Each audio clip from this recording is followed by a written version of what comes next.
ഇന്നലെ അറഫാ ദിനമായിരുന്നു. ആ അറഫാ ദിനത്തിൻ്റെ ഓർമ്മ പുതുക്കാൻ വേണ്ടി ഇന്ന് ഒരുപാട് പേര് നോമ്പെടുക്കുകയാണ്. ചിലരൊക്കെ ഇന്നലെയും എടുത്തു. അതിൻ്റെ ലോജിക്ക് എന്തായാലും ഇവിടെ ആ ചരിത്രത്തിൻ്റെ ആവിഷ്കാരവും നമ്മുടെ ജീവിതത്തിലേക്ക് അറഫയെ പകർത്തലുമാണ് ആഗ്രഹം.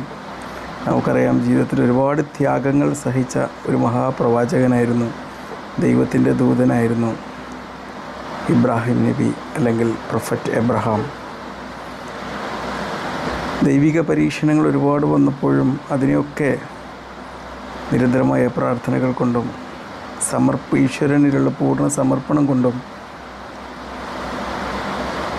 അതിലൊന്നും വേവലാതിപ്പെടാതെ, പ്രതിസന്ധികളിൽ തളരാതെ,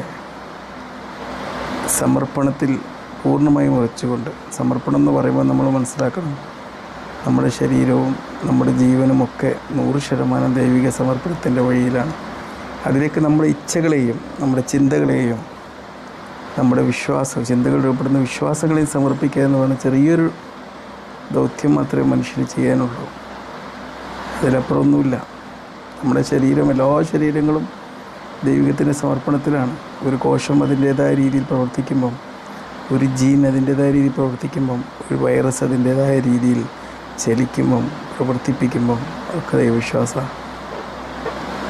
ദൈവവിശ്വാസം എന്ന് പറയുമ്പോൾ നിങ്ങൾ വിചാരിക്കേണ്ട എന്തോ ഒരു ദൈവത്തിൻ്റെ മുമ്പിൽ ഇങ്ങനെ അല്ലാതെ ഇങ്ങനെ ഇതാക്കി നിൽക്കുമെന്നല്ല.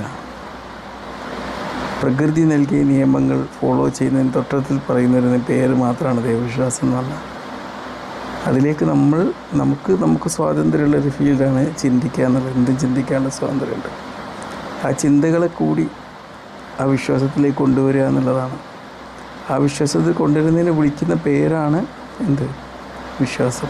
അതിനു വേണ്ടിയുള്ള കുറേ റെഫറൻസുകളാണ് നമുക്ക് മതങ്ങളും കഥകളും ചരിത്രങ്ങളും ഒക്കെ നൽകുന്നത്.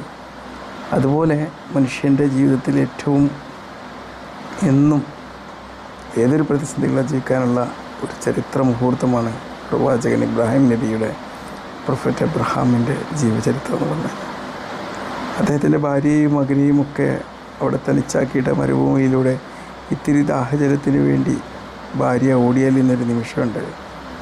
നോക്കണം, മരുഭൂമിയിലാണ്, മഴയില്ല, ഒന്നുമില്ല. അവിടെ നീരുറപ്പെടുത്തപ്പെടുക പ്രത്യാശയാണ്.